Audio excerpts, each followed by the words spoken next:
کی آواز بڑھواؤ، اس کی آواز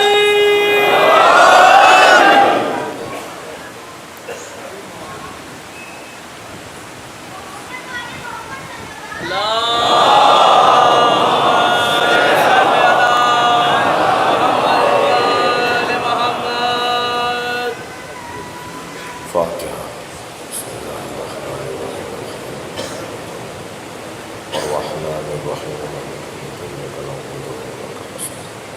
اهدنا الصراط المستقيم صراط الذين أنعمت عليهم غير المغضوب عليهم ولا الضالين صل على محمد وعلى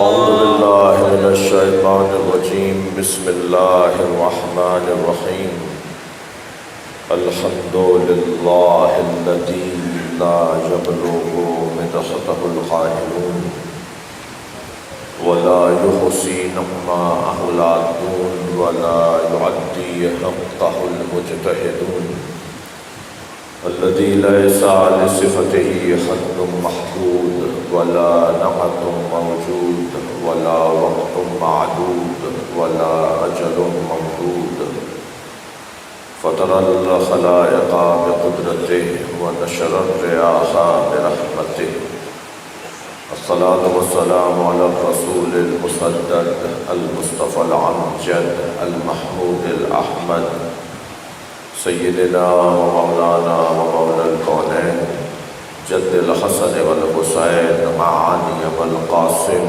محمد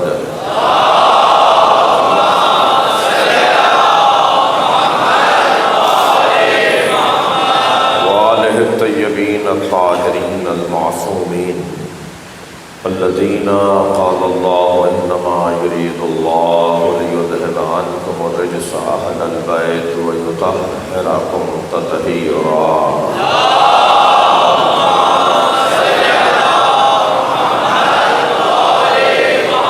ولعنة الله على أعدائهم أجمعين من يوم عداوتهم إلى قيام يوم الدين أما بعد قال الحكيم في القرآن الكريم بسم الله الرحمن الرحيم قل هل من شركائكم من يهدي إلى الحق قل الله يهدي للحق أفمن يهدي إلى الحق أحق أن يتبع أمن لا يهدي إلا أن يهدى فما لكم كيف تحكمون صلوا عليه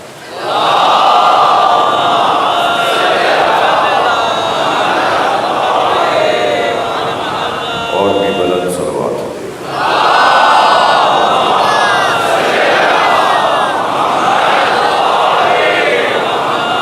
حاجات کی برابری کے لیے، مریضوں کی شفا یابی کے لیے جتنے بھی میرے عزیز سنی شیعہ بھائی آئے بیٹھے ہیں سب کی خاص حاجتیں، خاص دعائیں، سب کی قبولیت کے لیے بلند تر صلوات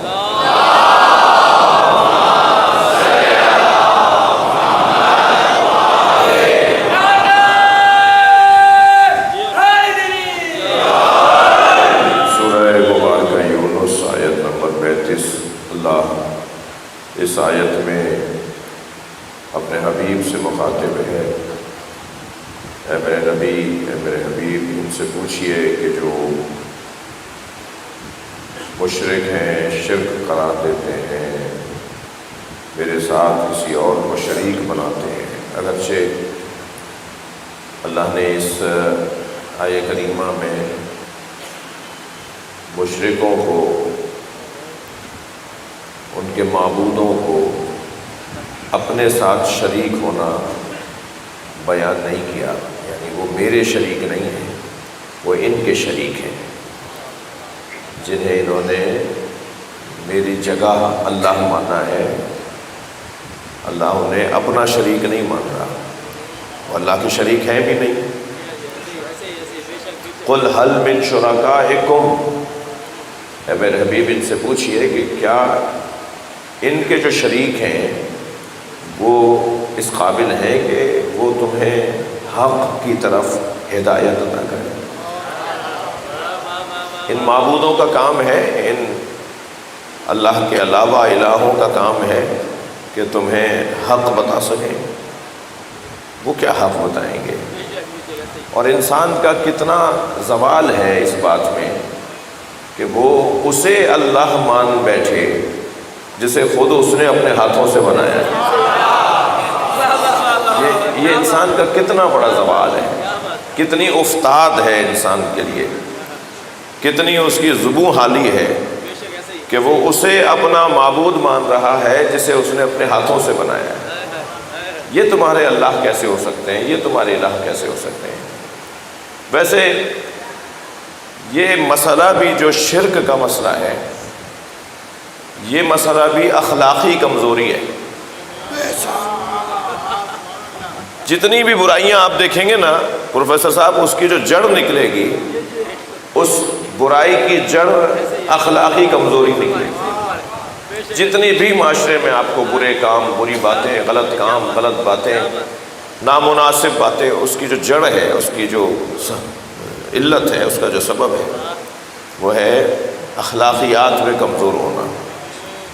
جن کا اخلاق بلند ہوتا ہے وہ بھی بلند ہوتے ہیں، ان کا خیال بھی بلند ہوتا ہے، ان کی سوچ بھی بلند ہوتی ہے، ان کے اقدامات بھی بلند ہوتے ہیں۔ لیکن جہاں اخلاقیات کی کمزوری ہو تو پھر انسان اتنا کمزور ہو جاتا ہے۔ عزیزان گرامی، میں جملہ آپ کو ہدیہ کر رہا ہوں، اللہ کو نہ ماننا اخلاقی کمزوری، نبی کو خاتم النبیین نہ ماننا اخلاقی کمزوری، علی کو ولی اور حجت خدا نہ ماننا یہ اخلاقی کمزوری۔ تمہارے پاس وحدہ لا شریک کے علاوہ کوئی اور الہ ہے ہی نہیں، پھر بھی نہیں مانتے۔ تمہارے پاس نبی خاتم کے علاوہ کوئی خاتم الانبیاء وجود ہے ہی نہیں، پھر بھی نہیں مانتے۔ علی جیسا کوئی اور ہو تو لا کے دکھاؤ، ہے بھی نہیں اور مانتے بھی نہیں ہو۔ تو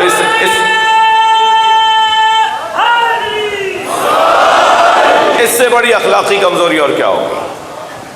یعنی عجیب بات ہے کہ دنیا کے مفاد کی خاطر، دنیا کے ذاتی فائدوں کی خاطر آپ بہتر کو چھوڑ دیں، بیسٹ کو چھوڑ دیں، میرٹ کا قتل کر دیں۔ صلوات پڑھ لیں ذرا محمد والے۔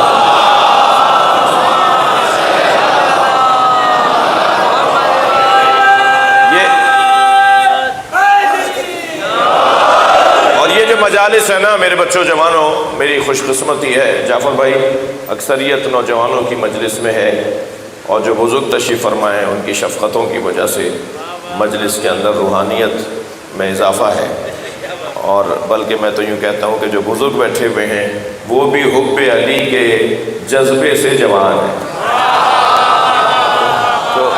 تو کوئی بھی بوڑھا نہیں بیٹھا ہوا، بزرگ بیٹھے ہیں، بوڑھا نہیں ہے کوئی۔ صلوات پڑھنے ذرا محمد والے۔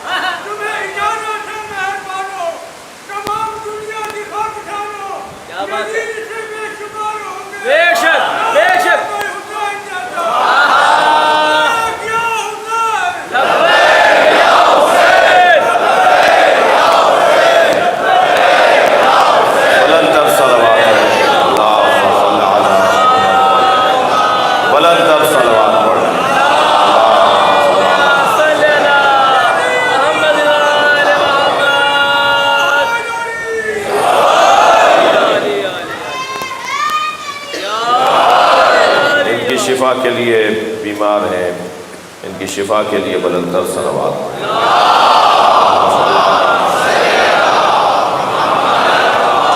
خاص دعاؤں کے لیے کہا گیا ہے، شب شہادت ہے، خاص دعاؤں کے لیے کہا گیا ہے، خاص رات ہے، خاص لمحات ہیں۔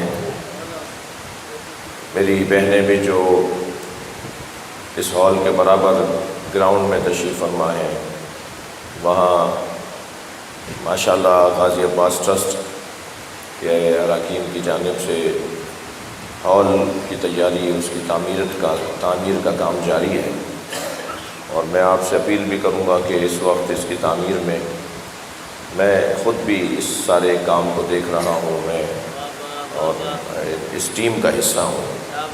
تو الحمدللہ کروڑوں روپے کا کام گزشتہ چند سالوں میں میت خانہ، اس کے علاوہ گنبد کا کام اور بہت سارے کام غازی عباس ٹرسٹ نے گزشتہ چند سالوں میں انجام دیے ہیں، اور خاص طور پہ بجلی کے مسائل اور اس تزئین و آرائش، یہ اندر کا ہال پچھلے سال سے بہتر ہے اس وقت، اور برابر کا ہال بھی تعمیر ہو رہا ہے جو خواتین کے لیے خاص طور پر تعمیرات خواتین کے لیے کی جا رہی ہیں۔ تو اس میں جعفر بھائی آپ بھی ذرا اپنے وسائل، اپنے رابطے بڑھائیے۔ اس میں انہیں کوئی 25 ٹن سریا چاہیے اور 1500 سیمنٹ کی بوری چاہیے، تو اگر یہ 2 چیزیں ہو جاتی ہیں تو انشاءاللہ جلدی یہ برابر والا ہال تیار ہو جائے گا، اور خواتین جو زیر آسمان بیٹھی ہوتی ہیں، کبھی بارش ہو رہی ہوتی ہے، کبھی موسم ایسا ہوتا ہے، تو آپ اور میں تو اندر پنکھوں میں ہیں اور روشنیوں میں ہیں، بہرحال وہ ہم سے کم عزادار نہیں ہیں، ہم سے کم ان کا مقام نہیں ہے، تو اس جلدی تعمیر انشاءاللہ آئندہ سال نہیں، اس سے پہلے ہی انشاءاللہ یہ ہال تیار ہو، اور آپ سب اپنا اپنا حصہ اس میں ڈالیں۔ اللہ ہم سب کو توفیق دے اس کی تعمیر کے حوالے سے۔ دعا کی قبولیت کے لیے صلوات۔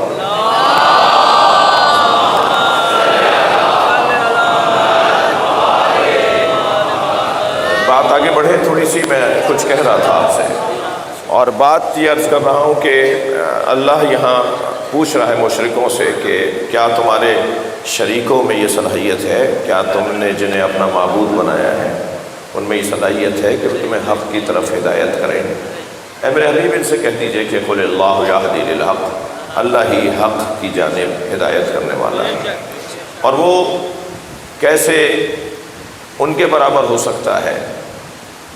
یعنی وہ کہ جو حق تک پہنچ چکا ہو، وہ ان کے برابر کیسے ہو سکتا ہے کہ جو ابھی خود محتاج ہدایت حق ہے؟ کیا ہو گیا ہے تمہیں؟ کیسے فیصلے لیتے ہو؟ تمہاری عقلوں کو کیا ہو گیا ہے؟ عزیزان گرامی، ہمارا ان 5 مجلسوں میں سوچا یہ تھا کہ عقل سے متعلق تھوڑی سی بات ہو، تو کل کی مجلس میں بات ہوئی کہ انسان کی 2 فضیلتیں ہیں، للانسان فضیلتان، انسان کی 2 فضیلتیں ہیں۔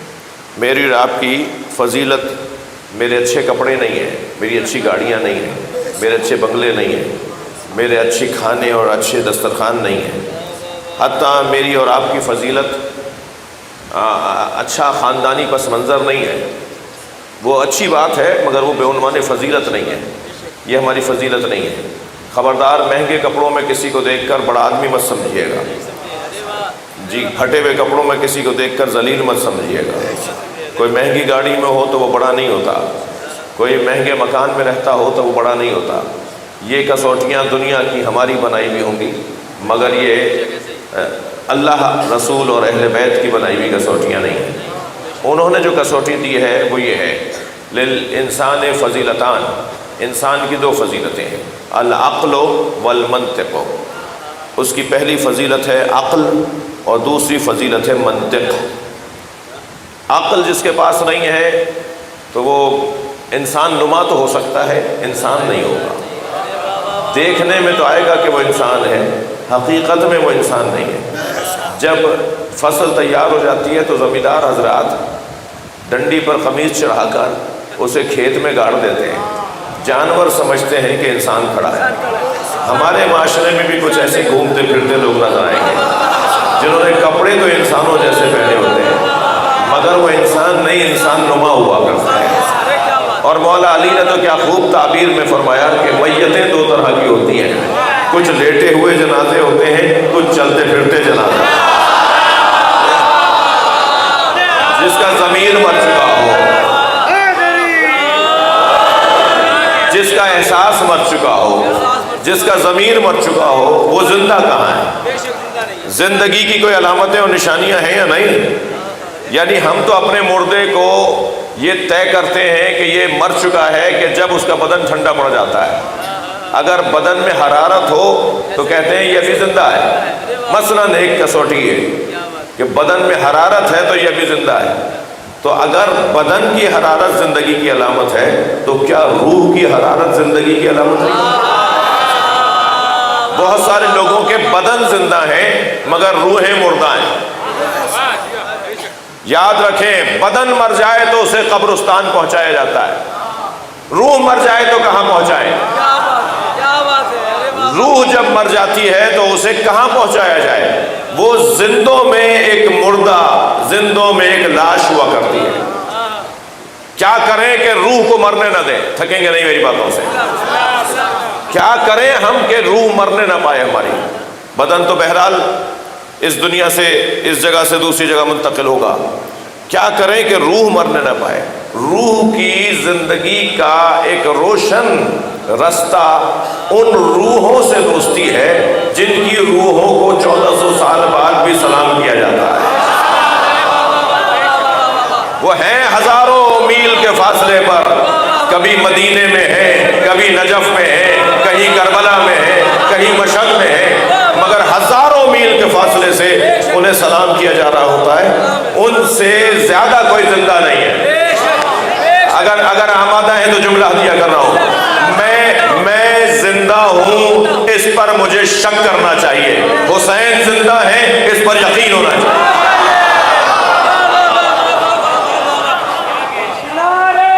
مختصر رکھیے گا۔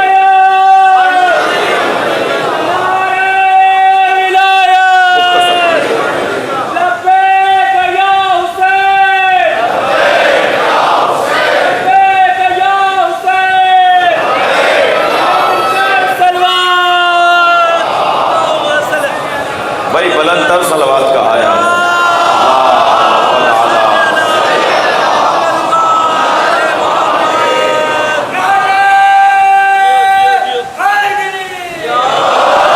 اگر کوئی شخص عقل ہی نہیں رکھتا تو گویا وہ انسان والی فضیلت نہیں رکھتا۔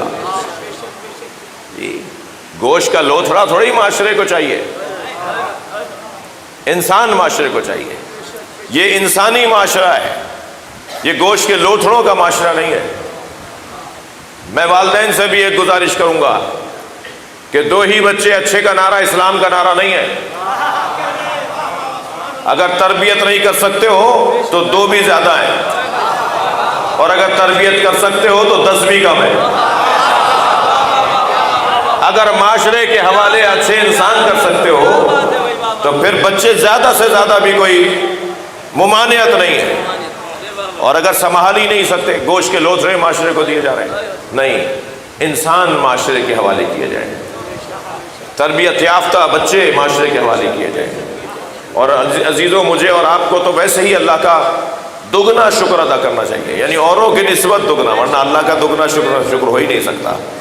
اوروں کے نسبت اللہ کا شکر زیادہ کرنا چاہیے کہ ہم جس دروازے پر بیٹھے ہیں اس سے اچھا دروازہ نہیں ہے۔ دنیا کہاں بیٹھی ہے مجھے اس سے غرض نہیں ہے، مگر ہم جہاں بیٹھے ہیں وہاں سے دنیا کی بھی اور آخرت کی بھی سعادت نصیب ہو۔ دنیا میں جو سب سے بڑی دولت ہمیں حسین مولا کے نام پر ملتی ہے وہ ہے اطمینان قلب۔ ساری دنیا، اب آپ دیکھیے عزاداروں میں آپ کو خودکشی کرنے والے کم ملیں گے۔ امام حسین کے عزاداروں میں عزاداروں کی بات کر رہا ہوں، سنی شیعہ کی بات نہیں کر رہا۔ جی اس پاکستان کے اندر ایک بہت بڑی تعداد میں اہل سنت ہیں جو عزادار ہیں۔ میں یہ بار بار کہتا ہوں اور بار بار کہوں گا، شیعہ امام حسین کی عزاداری کے مالک نہیں ہیں۔ شیعہ امام حسین کی عزاداری کے مالک نہیں ہیں، نوکر ہیں، اور نوکروں کو اپنی اوقات میں رہنا چاہیے، مالک کا مہمانوں کا خیال کرنا چاہیے۔ بہت بڑی تعداد ہے اس پاکستان کے اندر اہل سنت برادران کی جو امام حسین کی عزاداری اپنے رنگ میں اپنے طریقے سے کرتے ہیں۔ اور اب تو الحمدللہ بہت ساری چیزوں کی وضاحتیں ہو گئی ہیں، الجھنیں دور ہو رہی ہیں۔ جو کچھ مدت پہلے تک کچھ اور کہا جاتا تھا، اب کچھ اور کہا جا رہا ہے۔ مجھے اس ملنگ سے بڑا پیار ہے جو ڈنڈا اٹھا کر، چٹیے منڈے چھوڑ کر، کنٹھے گلابے ڈال کر بازاروں میں آوازیں لگاتا ہے، آج نہیں کل سب علی علی کہیں گے۔ مجھے اس لیے پیار ہے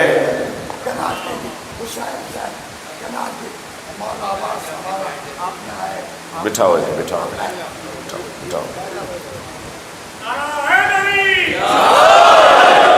بشیر نے ذرا تھوڑا سا کچھ پانی وانی پلائیے. ایک صلوات اور نبی کی ذات میں.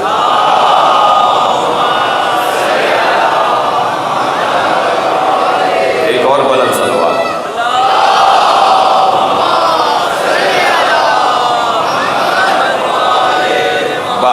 اب میں تو بات کر رہا تھا ملنگوں کی، ملنگی پڑک بیٹھا، تو اب کیا کروں میں؟ صحیح بات بھی نہیں کروں کیا؟ تو ذرا تسلی سے سن لو تاکہ مجلس پڑھ سکوں میں. ٹھیک ہے، ایک صلوات اور پڑھ لے ذرا.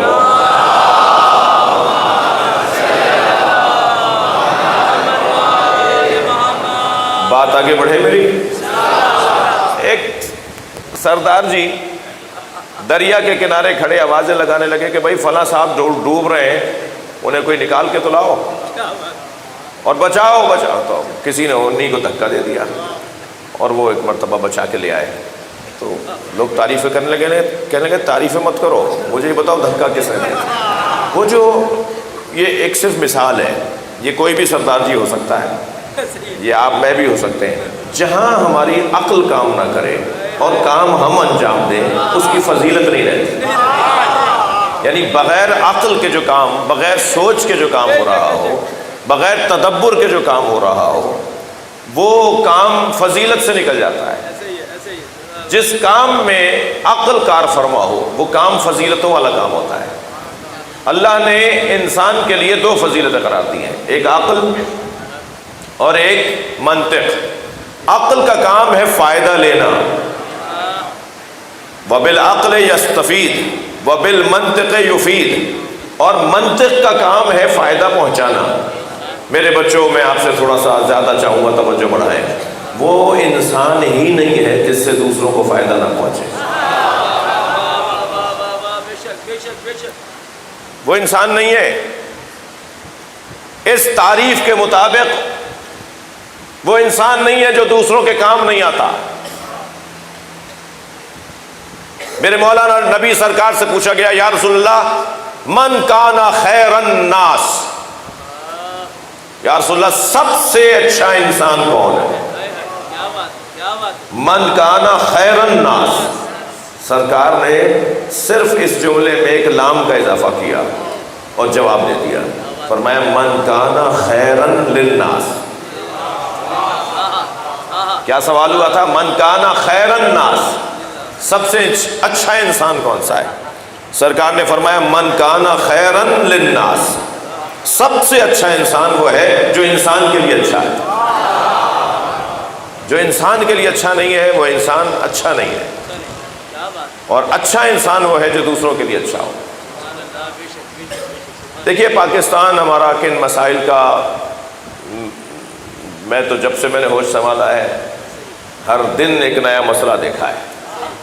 کوئی، اور میرے بڑے بیٹھے ہوئے ہیں یہاں، مجھ سے زیادہ عمروں والے لوگ بیٹھے ہیں، وہ بھی یہی بات کر رہے ہیں کہ کبھی پاکستان کو ہم نے ترقی یافتہ ممالک تو اور ہوتے ہیں، ترقی پذیر بھی نہیں دیکھا. ترقی پذیر کم چیز ہے، ترقی یافتہ بڑی چیز ہے. ترقی یافتہ ممالک کوئی اور ممالک ہیں جی جہاں کی زندگیاں لوگوں کی انسانی بنیاد پر تمام تر سہولتوں پر مشتمل ہے. ہمارا ملک ترقی پذیر بھی نہیں ہے. پذیرش ہاں اس سے بھی نیچے ہے، پذیرش بھی نہیں ہے بہار، قبولیت بھی نہیں، ترقی کو قبول کرنے کے موڈ میں بھی نہیں ہے. ترقی پذیر، ترقی قبول کرنے کے بھی حلیے میں نہیں ہے. ٹھیک ہے، بہرحال جب ہم اداروں سے بات کرتے ہیں، افسران سے ملاقاتیں ہوتی ہیں، کسی فورم پہ ہم اپنا درد بتاتے ہیں، انہی لوگوں سے جن کے سے ہمیں ہوتا ہے کہ بھئی آپ کے ہاتھ میں ہے کام، تو وہ پھر بتاتے ہیں کہ جی اتنے عرصے سے تو جنگ چل رہی ہے، دھماکے رہے، بدامنی رہی، لاشیں اٹھاتے رہے، اور وہاں وزیرستان میں کیا ہو رہا ہے اور افغانستان کے ساتھ ہمارے کیا معاملات رہے، ہم تو ملک کی بقا کی جنگ لڑ رہے ہیں. وہ اپنی جگہ ایک اپنا مرثیہ سناتے ہیں، لیکن حقیقت یہ ہے کہ اس ساری کیفیت کے اندر، ان تمام حالات کے اندر جو ایک مدت سے پورا پاکستان دیکھ رہا ہے، کیا کریں ہم؟ پاکستان سے تو اور ہماری محبت بڑھ گئی ہے. جب پاکستان زیادہ مشکلات میں گھرا نظر آتا ہے تو پاکستان سے بھاگنے والا علی والا نہیں ہے. پاکستان میں ڈٹ کر پاکستان کے لیے خدمت کرنے والا علی والا ہے. یہ کون سا کارنامہ ہوا یہ کون سا کارنامہ ہوا کہ پریشانی میں چھوڑ کے چلے گئے؟ یہ کون سا اخلاق؟ ابھی میں اخلاق کی بات کر رہا تھا نا آپ کے سامنے کہ اخلاقی کمزوریوں میں سے کمزوریاں یہ بھی تو اخلاقی کمزوری ہے کہ جب پاکستان پریشان ہو، ہمارا وطن پریشان ہو تو ہم پاکستان چھوڑ کے چلے جائیں۔ معلوم ہوا صاحب، وہ مجھے شاہ صاحب ابھی پچھلے دنوں کسی نے بتایا کہ گزشتہ 6 مہینوں میں جتنے پاسپورٹ بنے ہیں پاکستان میں گزشتہ 20 سالوں میں نہیں بنے۔ گزشتہ 6 مہینوں میں جتنے پاسپورٹ بنائے گئے، کیوں بھائی؟ جانا چاہ رہے ہیں لوگ، چھوڑ کر جانا چاہ رہے ہیں۔ کیوں جائیں گے چھوڑ کر؟ کیوں جائیں چھوڑ کر؟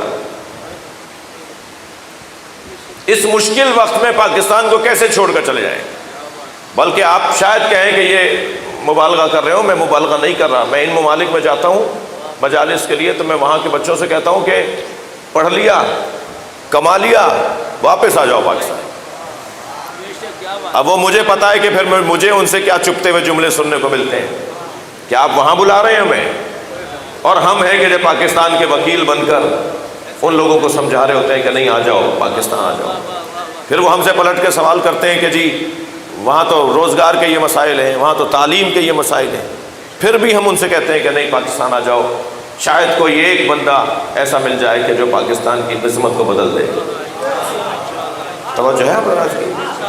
تو یہ جو دوسرے کی خاطر جینا ہے، یہ وطن بھائی ایسے ہی، خبردار میں ان کو کہہ رہا ہوں کان کھول کے سنو، پاکستان ہم چھوڑ کر نہیں جائیں گے۔ اگر جانا بھی ہے تو وہ چھوڑ کر جائیں جنہوں نے پاکستان بننے کی مخالفت کی تھی۔ ہمارے تو بڑوں نے پاکستان بنایا ہے، ہم نے تو پاکستان بننے میں خون دیا ہے، جانیں قربان ہوئی ہیں، لہذا ایسے پاکستان کو کیسے تنہا چھوڑ دیا جائے گا؟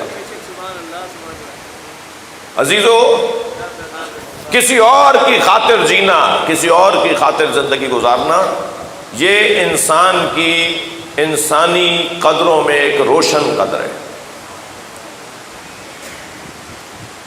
ملک ہمارا 2 بنیادی حقوق سے اس ملک کی عوام محروم نظر آتی ہے۔ 2 بنیادی حقوق، ایک اچھی تعلیم، ایک سستا علاج۔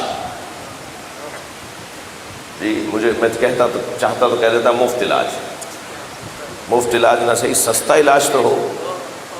دوا نہیں لے پا رہے ہیں، کتنی بڑی تعداد میں لوگ ہیں کہ جو دواؤں کے نہ ہونے کی وجہ سے بیماریوں کو پکا کر لیتے ہیں، اور بیماریاں جب ان کی پکی ہو جاتی ہیں تو پھر انہیں بہرحال اس دنیا سے رخصت ہونا پڑتا ہے، تکلیف اٹھا کر۔ بچوں کو مرتا دیکھ رہے ہیں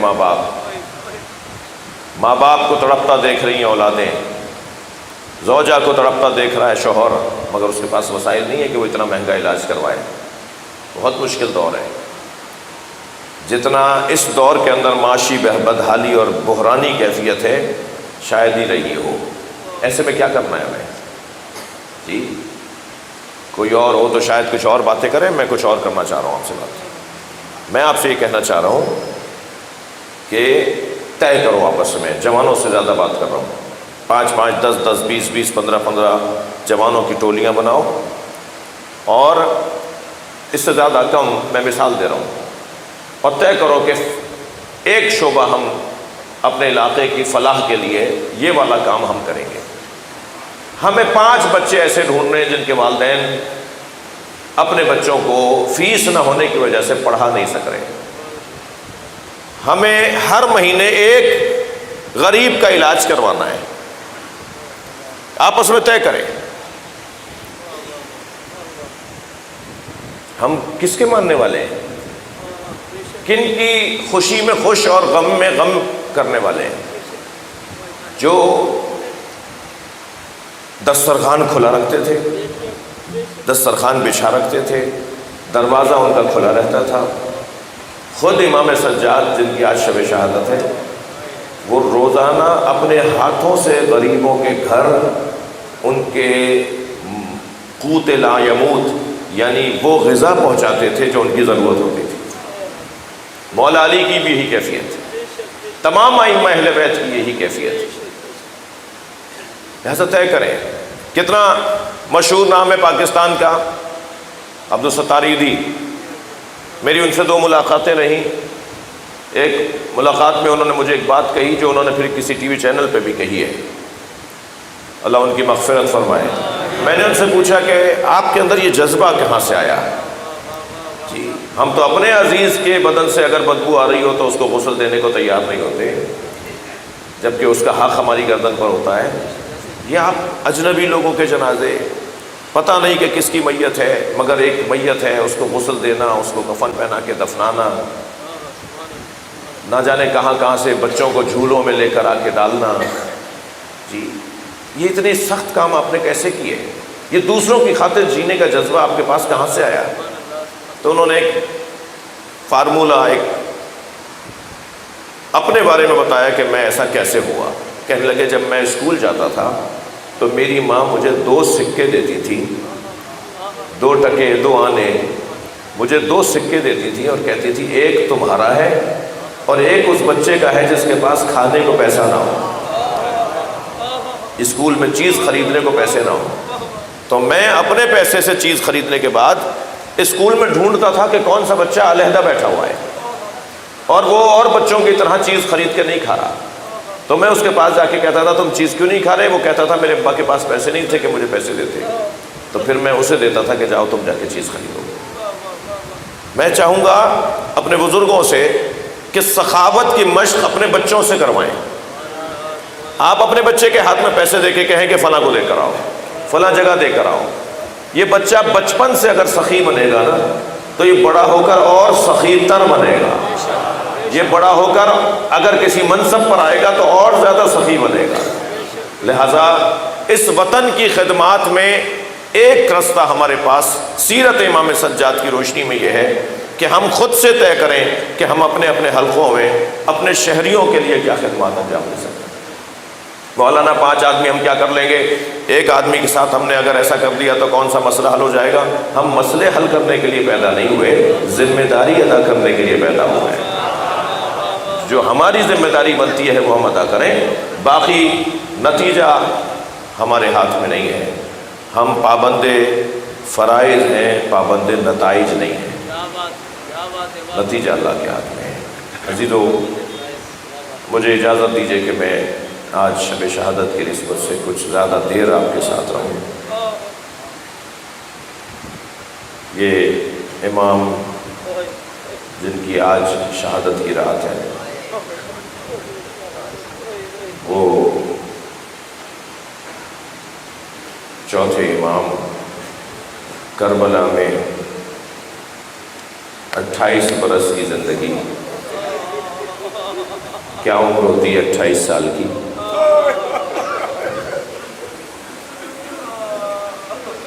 مگر جب امام کو مدینے میں ان کے چچا نے دیکھا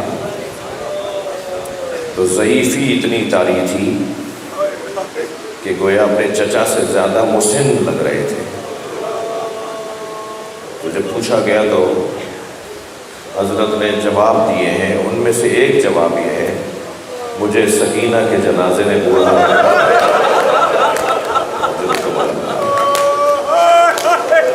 زندان شام میں وہ 4 سالہ امام حسین کی دختر جن کی زندان شام میں شہادت ہوئی ہے، ان کا لاشا بھی امام نے وہیں دفنا دیا ہے۔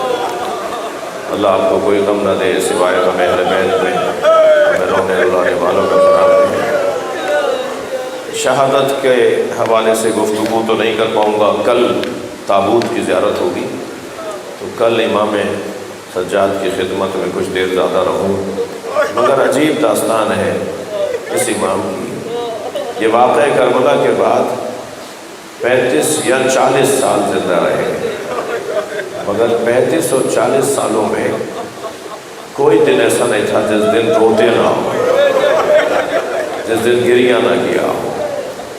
میں اور آپ اگر 2 گھنٹے مسلسل روتے رہے نا تو ہماری آنکھوں میں آنسوؤں کا جریان ہو جاتا ہے، یعنی پھر 2 گھنٹے تک بلا اختیار ہماری آنکھوں سے آنسو نکلتے رہتے ہیں۔ زیادہ رونے والے کی آنکھ بھی سرخ ہو جاتی ہے، جو اتنا رویا ہو کیا اس کی آنکھ سے خون نہیں آیا؟ اجرکم اللہ، اجرکم اللہ۔ اللہ آپ کو کسی غم نہ رلائے سوائے غم اہل بیت میں۔ جن کے مذہب میں رونا جائز ہے وہ تکلف کر کے نہ روئیں۔ میں آج آپ کو کچھ دیر اپنے ساتھ رکھنا چاہتا ہوں۔ ایک بیوی کو سلام کریں، ایک بیوی کو سلام کریں جس بیوی کے لیے امام حسین نے فرمایا مجھے وہ گھر اچھے لگتے ہیں جن گھروں میں سکینہ اور رباب نامی ہو۔ جناب سکینہ، اجرکم اللہ، اجرکم اللہ، جناب سکینہ اور جناب رباب۔ جناب رباب امام حسین کی وہ زوجہ ہیں جنہوں نے اپنی دونوں کمائیاں امام حسین کے حوالے کی، ایک علی اصغر اور ایک سکینہ۔ ایک کو اجلا سا کرتا پہنا کر، مجاہد بنا کر، سجا سنوار کر 6 مہینے کے بچے کو امام حسین کی گود میں دے دیا، اور امام حسین پانی پلانے لے گئے تھے، مگر منظر بڑا عجیب بنا۔ تین پھلوں والا تیرے سے شعبہ وہ حضرت علی اصغر کے گلے پہ جا کے لگا۔ اس ماں کے اوپر کیا گزری ہوگی اس کا بیان بہت مشکل ہے۔ مجلس میں خواتین بھی تشریف فرما ہے۔ دودھ پلانے والی ماں کا تو بس ایک ہی ہم و غم ہوتا ہے کہ کسی طرح میرے بچے کو دودھ مل جائے، میرا بچہ بھوکا نہ رہے۔ ہندوستان بنارس میں روز عاشور تعزیے کا جلوس نکلتا ہے، ہر جگہ نکلتا ہے۔ وہاں بھی تو ہمارے ایک دوست فرمانے لگے کہ جب جلوس نکلا تو عاشور کے دن ہم اس روٹ پر آگے چلے گئے کہ جہاں جلوس کو جانا تھا کہ انتظامات دیکھ سکیں۔ تو کیا دیکھا کہ ایک سامنے چوراہے پر ہزاروں کی تعداد میں ہندو عورتیں کھڑی ہیں۔ تو کہنے لگے کہ ہمیں تعجب ہوا کہ آخر یہ صرف عورتیں ہی کیوں باہر آئی ہوئی ہیں، جلوس ابھی پیچھے تھا۔ کہنے لگے جب ہم قریب گئے تو ایک بات اور محسوس ہوئی، اور وہ یہ کہ ہر گود میں دودھ پیتا ہوا بچہ تھا۔ تو کہنے لگے جب ہم قریب سے گزرے تو ایک خاتون کی آواز آئی، بھائی مسلمان لگتے ہو؟ تو میں نے کہا ہاں مسلمان ہیں۔ کہنے لگے مسلمان ہو تو بتاؤ بابا حسین کا جلوس کب آئے گا؟ اجرکم اللہ۔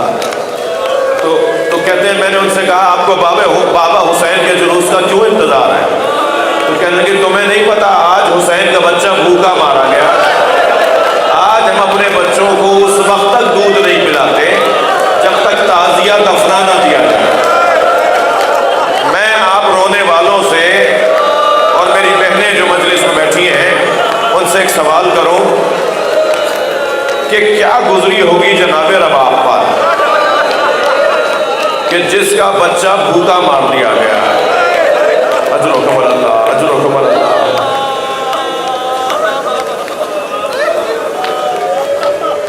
ایک روایت میں نے محرم سے پہلے ایک عربی کتاب میں، جس کا ترجمہ اردو میں نہیں، میرے پاس عربی کتاب موجود ہے، مقتل کی کتاب، اس میں ایک روایت میں نے پڑھی، اور جب میں اس کو سوچتا ہوں نا تو میری کیفیت بدلتی ہے۔ اللہ کرے آج بیان کر پاؤں، بیان کرنا اس کا بہت مشکل ہے۔ اور روایت یہ ہے کہ جناب رباب کم بولتی تھی، کم گو تھی جناب رباب۔ اچھا اللہ کا بھی تو کام اپنا ہی ہے نا، وہ ہر ایک سے اس کے مزاج کے مطابق امتحان لیتا ہے۔ جناب ابراہیم کے ہاں منت مرادوں کے بعد اسماعیل دنیا میں آئے، اللہ نے کہا اسماعیل کے گلے پہ چھری چلاؤ۔ حضرت یوسف کو بھائیوں نے کنویں میں پھینک دیا۔ مولا علی کے مزاج میں غیرت مندی بہت تھی، ایک اجنبی عورت کو پٹتے ہوئے دیکھا تھا تو علی نے کھانا پینا چھوڑ دیا۔ جناب زہرا کے مزاج میں مانگنا نہیں تھا۔ آپ کی آوازیں بلند ہو رہی ہیں۔ جناب زہرا کے مزاج میں مانگنا نہیں تھا، کبھی اپنے بابا سے کچھ نہیں مانگتی تھی، کبھی اپنے شوہر سے کچھ نہیں مانگتی تھی۔ جس کے مزاج میں مانگنا نہیں تھا اسے بھرے دربار میں فتح مانگنے جانا پڑا۔ یہ جناب زہرا کا امتحان تھا۔ امام حسین کو پیاس بہت لگتی تھی۔ امام امام حسین دنیا میں آنے سے پہلے ایک دن جناب زہرا مولا نبی سے فرمانے لگی بابا یہ جو بچہ میرے ساتھ ہے یہ مجھے رلاتا ہے۔ امام حسین ابھی دنیا میں نہیں آئے ہیں کہ جناب زہرا نے نبی سے فرمایا بابا یہ جو بچہ میرے ساتھ ہے یہ بچہ مجھے رلاتا ہے۔ سرکار نے فرمایا سیدہ یہ کیسے رلاتا ہے؟ اے میری بچی یہ کیوں رلاتا ہے؟ کہا بابا یہ مجھ سے باتیں کرتا ہے اور باتوں کے درمیان کہتا ہے میں پیاسا ہوں، انا العطشان، میں پیاسا ہوں۔ جب دنیا میں آ گئے نا امام حسین اجرکم اللہ، جو جہاں بیٹھا ہے اپنی آواز کو آزاد کرے گا، جب دنیا میں تشریف لے آئے تو سب سے زیادہ جناب زہرا امام حسین کے پانی کا خیال کرتے تھے، اور سارا خانوادہ، خود نبی، خود مولا علی، امام حسن اپنے بھائی کے پانی کا خیال بہت کرتے تھے۔ یہ مزاج کا حصہ تھا امام حسین کے، اللہ نے بنایا ہی ایسا تھا۔ 2 قدم کے فاصلے پہ تھی جناب زہرا، 2 قدم کے فاصلے پر امام حسین کو بھوک لگی اور ایک آواز گریے کی بلند کی تھی، آغوش میں تھے، ایک آواز رونے کی بلند کی تھی۔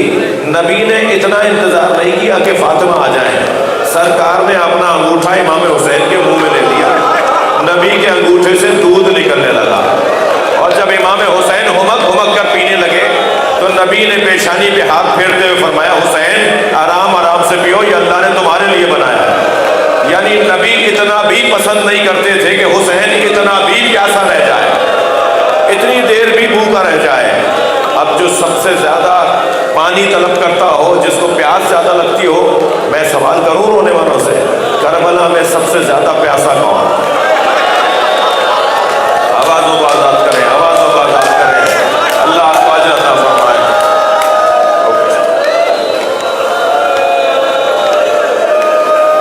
کربلا میں مجھے جلدی نہیں ہے، کربلا میں سب سے زیادہ پیاسا کون؟ کربلا میں سب سے زیادہ پیاسا وہی جو سب سے زیادہ دیر میں شہید ہوا۔ سب سے آخر میں کون شہید ہوا؟ سب سے آخر میں امام حسین شہید ہوئے نا۔ جو سب سے زیادہ دیر تک زندہ رہے گا، باقی رہے گا، شہید نہیں ہوئے، وہی سب سے زیادہ پیاسے۔ اجرکم اللہ، بہت رو لیا، وہی سب سے زیادہ پیاسے۔ امام حسین کی پیاس کی تکلیف جناب سکینہ کو اتنی تھی کہ گھوڑے سے یہی تو پوچھا تھا یا جواد ابی حل سقیا ابی ام قتلا شانہ، اے بابا کے باوفا گھوڑے بس اتنا بتا دے پانی پلا کر مارا یا میرے بابا کو پیاسا مار دیا۔ اور امام سجاد نے قبر پر یہی تو لکھا ھذا قبر الحسین الذی قتلوا عطشانا، یہ اس کی قبر ہے جسے پیاسا مارا۔ اجرکم اللہ، اجرکم اللہ، حق ہے ایسے ہی بلند آواز سے رونے کا۔ میرے معصوم والے مولا امام رضا نے جب روتے ہوئے عزاداروں کو دیکھا نا تو دونوں ہاتھوں کو اٹھا کر فرمایا یا اللہ یہ ہمارے آمن کو زلزلہ کر رہا ہے۔ آئمہ اہل بیت حسین پہ رونے والوں کے لیے دعا کرتے ہیں۔ اجرکم اللہ۔ جناب رباب امام سجاد کا بدن ناظرین بہت تھا، نرم بدن تھا امام سجاد کا، اور جس کا بدن نرم ہو اسے تکلیف بدن کی زیادہ ہوتی ہے۔ آپ ذرا میری بات پر غور تو کریں، جتنا آپ میری بات پہ غور کریں گے اتنی آپ کی آنکھوں میں آنسو زیادہ آئیں گے۔ جس کا بدن نرم ہوتا ہے نا اس کو بدنی تکلیفیں زیادہ ہوتی ہیں، جس کا بدن نرم تھا اس کے پیروں میں بیڑیاں، اس کے ہاتھوں میں ہتھکڑیاں، گلے میں خاردار دعا۔ اجرکم اللہ، اجرکم اللہ۔ جناب رباب کے مزاج میں کم گوئی تھی، کم بولتی تھی بیوی کم بولتی تھی۔ اگر کوئی سوال کرتا، کوئی بات کرتا تھا تو ایک جملے میں جواب، مختصر سا جواب، زیادہ نہیں بولتی تھی۔ بلکہ کبھی امام حسین کے سامنے کوئی جناب رباب سے بات کرتا تھا نا تو امام حسین کیا فرما رہے ہیں، مجھے وہ گھر اچھے لگتے ہیں جن گھروں میں رباب اور سکینہ نامی عورتیں ہوتی ہیں۔ تو اپنی زوجہ کے بارے میں امام حسین جب دیکھتے تھے نا کوئی رباب سے بات کر رہا ہے تو امام کو پتا تھا کہ میری زوجہ کم بولتی ہیں، تو امام ان کی طرف سے جواب دیتے تھے۔ یعنی بار بار ہوتا تھا، بارہا ہوتا تھا خاندان میں کہ امام اپنی زوجہ کی طرف سے جواب دے دیتے تھے۔ اب ذرا روایت سنیے، جس کے مزاج میں بولنا نہ تھا، جو کم بولتی تھی، اس سے بھرے دربار میں رومال ہٹا کر کٹے ہوئے سر کی طرف اشارہ کر کے اگر حاکم وقت یہ کہے یا رباب راس و من ہذا اجرکم اللہ، اے رباب بتاؤ یہ سر کس کا ہے؟ جس سے خاندان والے کم بولتے ہوں، اللہ کرے میں بیان کر پاؤں، جس سے خاندان والے کم بات کرتے ہوں، یہ سوچ کے کہ ان سے بات یہ کم جواب دیتی ہے، ان سے حسین کا قاتل پوچھ رہا ہے یا رباب راس و من ہذا، یہ سر کس کا ہے؟ تو پہلے تو جناب رباب نے جواب عادتاً جواب نہیں دیا، تو پھر سنیں گے اس نے کہا میں تمہیں اسی سر کی قسم دیتا ہوں، میں تمہیں اسی سر کی قسم دیتا ہوں، بتاؤ یہ سر کس کا ہے؟ تو پہلے تو جناب رباب نے امام حسین کے جانب دیکھا، کٹے ہوئے سر کی طرف دیکھا۔ سنیں گے عزیزانو، 9 جگہ امام حسین کا سر بولا ہے، 9 جگہ کٹے ہوئے سر سے آواز آئی ہے، 9 جگہ آواز آئی ہے۔ ان میں سے ایک جگہ میں آپ کو سنانے جا رہا ہوں۔ جیسے ہی جناب رباب نے امام حسین کے سر کی طرف دیکھا، حسین مولا کی آنکھیں کھلنا شروع ہوئی۔ حسین مولا نے دیکھا اپنی زوجہ کی طرف، تو ایک مرتبہ جناب رباب نے بلند آواز سے گریہ کرتے ہوئے کہا اے میرے مالک، میری جگہ آپ جواب دیا کرتے تھے، آج بھرے دربار میں مجھ سے پوچھا جا رہا ہے، آپ کے سامنے پوچھا جا رہا ہے۔ تھکے نہیں عزیزانو، جہاں بیٹھے ہیں اللہ آپ کو اجر عطا فرمائے۔ جیسے ہی عبید اللہ نے تیسری مرتبہ یہ سوال کیا تو جناب رباب آگے بڑھی اور امام حسین کا سر اٹھا لیا، پیشانی کا بوسہ دیا اور اپنی گود میں رکھ لیا۔ تو عبید اللہ نے ایک سپاہی کو اشارہ کر کے کہا ان سے سر واپس لو۔ سر دشت میں رکھا ہوا تھا، بی بی نے اٹھا لیا، تو اس نے ایک سپاہی کو اشارہ کر کے کہا ان سے سر واپس لو۔ وہ آگے بڑھا، بی بی نے اسے سینے سے لگا دیا۔ سنیں گے اب سخت جملے ہیں جو میں پڑھ سنا رہا ہوں۔ 6 تازیانہ بردار سپاہی آگے بڑھے، جناب رباب پر تازیانے برسائے۔ مقتل کا جملہ یہ ہے کہ بی بی کا سر کھل گیا۔ وَدَّمُ تَحْتَ قَنَاءِ رباب، عربی کا جملہ یہ ہے کہ بی بی کے سر کا خون بی بی کی ٹھوڑی سے نکل رہا تھا۔ ایک مرتبہ جناب رباب کو زخمی کیا اور حسین کا سر انہوں نے لیا، اور بی بی کے بازو میں جو رسی بندھی ہوئی تھی، سخت جملے ہیں، اسے کھینچ کر بی بی کو وہاں لے جایا گیا جہاں جناب رباب کو، جناب زینب کو پہلے پہنچایا تھا۔ اجرکم اللہ، اجرکم اللہ، سخت جملے ہیں جو میں کہنے جا رہا ہوں۔ ایک مرتبہ جناب زینب نے فرمایا بھابی آپ نے یہ کیوں کیا؟ یہ سر مانگ رہے تھے تو آپ دے دیتے۔ تو فرمان لگی زینب میرے سینے میں آگ لگی ہوئی، زینب میرا سینہ جل رہا ہے، اس لیے کہ جب حسین رخصت آخر کو آئے تھے، حسین جب رخصت آخر کو آئے تھے، اب بتا رہی ہیں کہ میں نے کیوں حسین کا سر اٹھایا اور حسین کی پیشانی کا بوسہ دیا۔ حسین جب رخصت آخر کو آئے تھے، زینب تمہیں پتا ہے میرے حسین مجھے کتنا چاہتے ہیں؟ جب حسین رخصت آخر کو آئے تو ساری بیویوں کے ساتھ میں کھڑی تھی، پھر میں نے یہ سوچا میں حسین کے چھوٹے بچے کی زوجہ ہوں، تو میں اپنے خیمے میں چلی گئی کہ حسین مجھ سے وہاں ملنے آئیں گے۔ میں خیمے میں تھی، حسین رخصت ہو کے چلے گئے، میرے سینے میں آ گئے کہ میں نے رخصت حسین کو نہیں کیا۔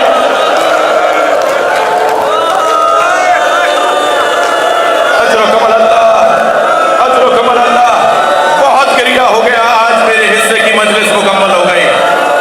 یہ وہی بی بی رباب ہیں جو جب تک زندہ رہی کبھی سائے میں نہیں بیٹھی۔ ایک بہت بڑے تابعی ہیں جناب ابو حمزہ سمالی، تابعین میں سے ہیں ابو حمزہ سمالی۔ وہ کہتے ہیں کہ واقعہ کربلا کے بعد میں امام سجاد سے کچھ سوالات پوچھنے علم حاصل کرنے کے لیے ان کے در دولت پر گیا. کنیز نے مجھے صحن خانہ سے گزار کر حضرت کے حجرے میں پہنچایا. جب میں حضرت کے حجرے میں گیا تو میں نے کیا دیکھا؟ ایک کالے برقعے میں بیوی ہے جو صحن میں دھوپ میں بیٹھی ہوئی ہے. وہ کہتے ہیں بہت دیر تک حضرت سے میں سبق سیکھتا رہا، سوالات حل کرواتا رہا. جب میں واپس آیا پھر مجھے کنیز نے صحن سے گزارا، مگر ماجرا کچھ اور تھا. وہ بیوی جو دھوپ میں بیٹھی تھی وہاں سایہ آ گیا تھا، وہ وہاں سے اٹھ کر دھوپ میں آ بیٹھتی ہے. ابو حمزہ کہتے ہیں میں کھڑا ہو گیا تو امام سجاد کی آواز آئی، ابو حمزہ کیا سوچ رہے ہو؟ تو میں نے ہاتھ جوڑ کر کہا مولا شاید کسی غلطی پر آپ نے اپنی کنیز کو سزا دی ہے اور اسے دھوپ میں بٹھا دیا ہے. مولا میری وجہ سے معاف کر دیں، مدینے کی گرمی بڑی شدید ہے. امام سجاد کی آواز آئی، ابو حمزہ میری ماں کا باپ ہے، میرے بابا کا لاشا دھوپ میں دیکھ کر آئی تو لاشے سے وعدہ کر کے آئی جب تک زندہ رہوں گی کبھی سائے نہیں.